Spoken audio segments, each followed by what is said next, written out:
बिस्मिल्लाहिर्रहमानिर्रहीम। अस्सलाम वालेकुम। कैसे हैं आप सब? उम्मीद करते हूँ आप सब ठीक होंगे। देसी खाने यूट्यूब चैनल से आज मैं आप लोगों के लिए लाई हूँ भिंडी की रेसिपी। दानेदार भिंडी बनाना बहुत ही आसान है। बहुत इजी तरीके से हम भिंडी बना सकते हैं। तो भिंडी बनाना बहुत आसान है। चलो वीडियो शुरू करते हैं टाइम ज़ाया किए बिना।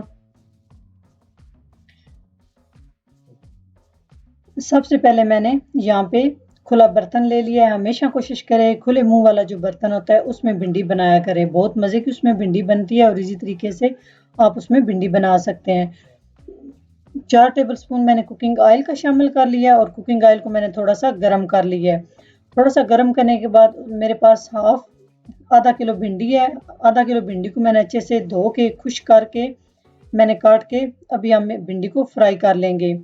तकरीबन 5 मिनट तक हम भिंडी को फ्राई करेंगे। भिंडी के अंदर जो लेस होती है उसको हमने ख़त्म करना है।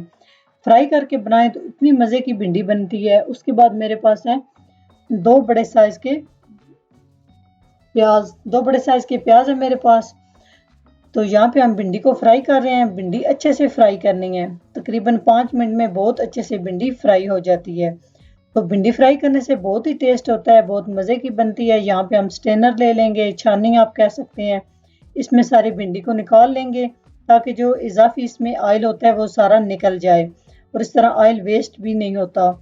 उसके बाद हम इसको एक साइड पे भिंडी को कर देंगे और दूसरे जिस ऑयल में मैंने भिंडी फ्राई की है उसी ऑयल में हम 2 अदद प्याज शामिल कर देंगे। बिल्कुल बारीक मैंने काट लिए हैं और यहाँ पे जी हम प्याज को भी फ्राई करते जाएंगे। ये सारा जिस तरह भिंडी मैंने फ्राई की है या प्याज हम फ्राई कर रहे हैं, मीडियम फ्लेम पे हम सब कुछ कर रहे हैं। मीडियम फ्लेम से ज़्यादा आपने आंच तेज़ नहीं करनी, नहीं तो ये सारी चीज़ें जल सकती हैं।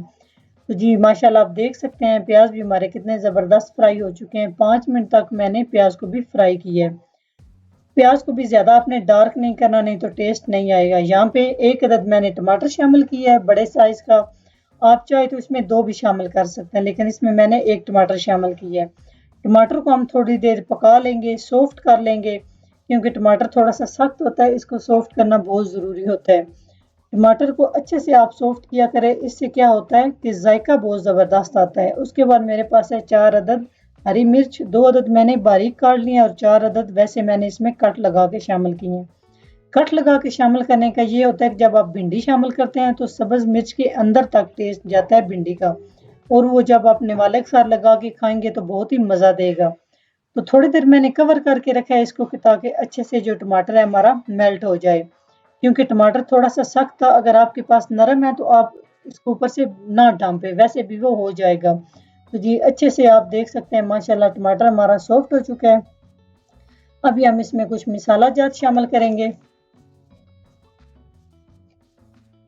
थोड़ा सा सबसे पहले मैंने इसमें पानी शामिल किया। ज़्यादा पानी शामिल नहीं करना क्योंकि भिंडी में पानी शामिल नहीं होता, तो इसलिए पानी शामिल किया ताकि हमारे जो मसाला जाता है वो नीचे से ना लगे। 1 टेबलस्पून मैंने इसमें धनिया शामिल किया है। दरदरा धनिया मैंने शामिल किया है क्योंकि इससे बहुत ज़बरदस्त फ्लेवर आता है। और इसमें 1/2 टेबलस्पून मैंने नमक का शामिल किया है। अपने टेस्ट के हिसाब से आप नमक शामिल कर सकते हैं।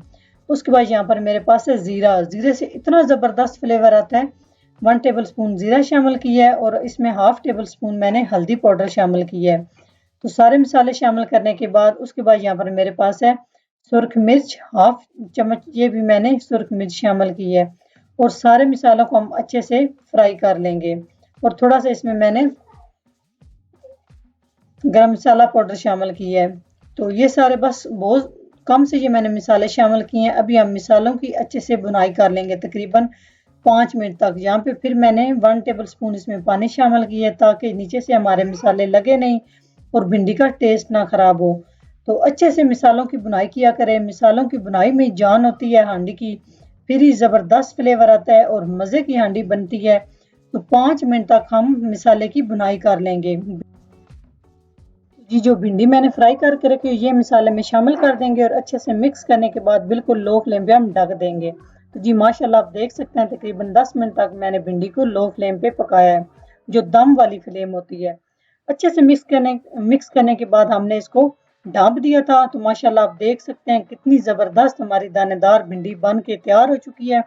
एक दफ़ा आप लोगों ने ज़रूर ट्राई करना है, इतनी मज़े की बनती है। बिल्कुल आसान तरीके से मैंने आप लोगों के साथ ये वीडियो शेयर की है। बहुत ही आसान तरीके से आप बना सकते हैं और बहुत कम टाइम में। तो जी चलते हैं फाइनल लुक की तरफ। अभी हम डिश आउट कर लेते हैं। तो बिस्मिल्लाह, आप देख सकते हैं किस तरह हमारी भिंडी बन के तैयार हो चुकी है। अगर मेरी वीडियो अच्छी लगे तो लाइक एंड शेयर कीजिएगा और अपने फैमिली मेम्बर्स के साथ और दोस्तों के साथ शेयर कर दिया करें और मुझे फीडबैक दिया करें। अगर मेरे चैनल को सब्सक्राइब नहीं किया तो प्लीज़ मेरे चैनल को सब्सक्राइब करें और बेल वाला बटन लाजमी दबाएं ताकि मेरी नई आने वाली वीडियो आप सबसे पहले देख सकें। नेक्स्ट वीडियो में हाजिर होंगे एक नई रेसिपी के साथ। तब तक के लिए अल्लाह हाफिज़।